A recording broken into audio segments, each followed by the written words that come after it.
In this session, we shall discuss about invertebrates. In kingdom Animalia, based on absence of notochord, invertebrates are classified into 8 phylums. The first is the Porifera. The word Porifera means organisms with holes. These are non-motile animals attached to some solid support. There are holes or pores all over the body. These lead to a canal system that helps in circulating water throughout the body to bring in food and oxygen. These animals are covered with a hard outside layer of skeleton known as spicules, which are formed from spongin fibers and hard covering with calcium carbonate. The body design involves very minimal differentiation and the division into tissues. They are commonly called sponges and are mainly found in marine habitat. Few examples are Eu- Euplectella, Cycon, Spongelia. The second phylum is Coelenterata or Cnidaria. These are animals living in water. They show more body design differentiation. There is a cavity in the body. The body is made up of two layers of cells known as diploblastic and makes up cells on the outside of the body and the other makes the inner lining of the body. Some of these species live in colonies, example corals, while others have a solitary lifespan. Hydra, jellyfish and sea anemone are common examples of this phylum. The third phylum in invertebrates is Platyhelminthes means flatworms. The body of animals in this group is far more complex design than in the two other groups we have considered so far. The body is bilaterally symmetrical, meaning that left and the right halves of the body have the same design. There are three layers of cells from which differentiated tissues can be made, which is why such animals are called triploblastic. These allow outside and inside body lining as well as some organs to be made. There is thus some degree of tissue formation.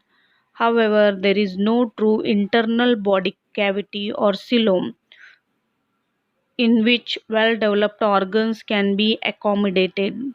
The body is flattened dorsoventrally, meaning from the top to the bottom, which is why these animals are called flatworms. They are either free living or parasitic. Some examples are free living animals like planarias or parasitic animals like liver flukes and tapeworms.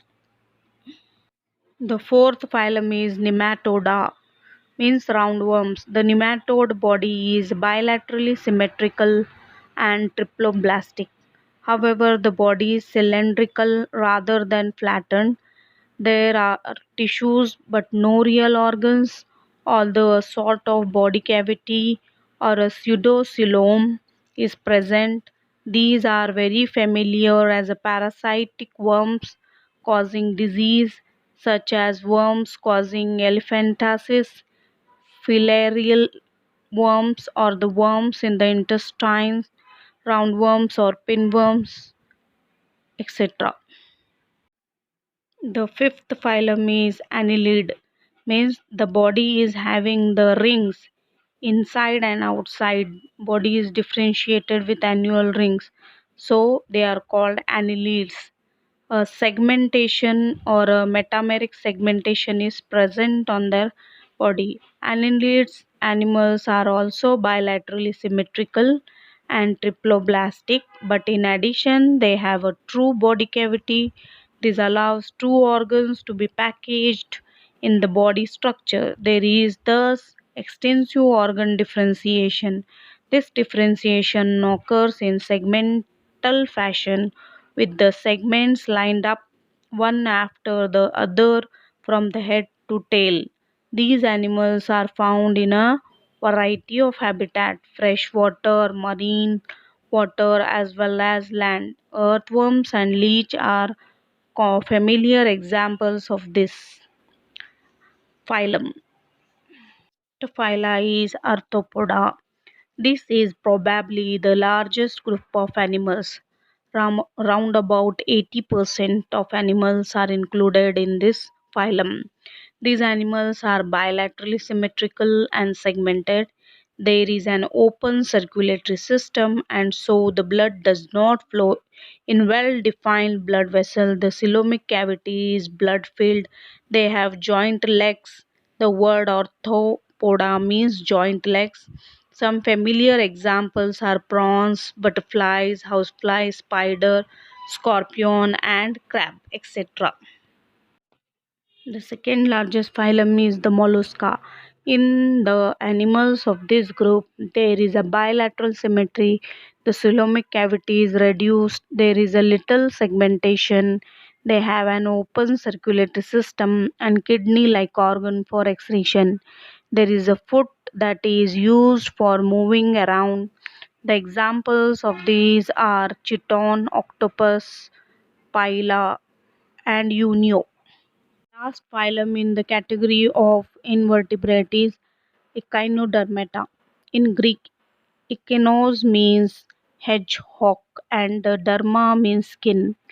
These are spiny skinned animals. Thus, these are spiny skinned organisms. These are exclusively free living marine animals.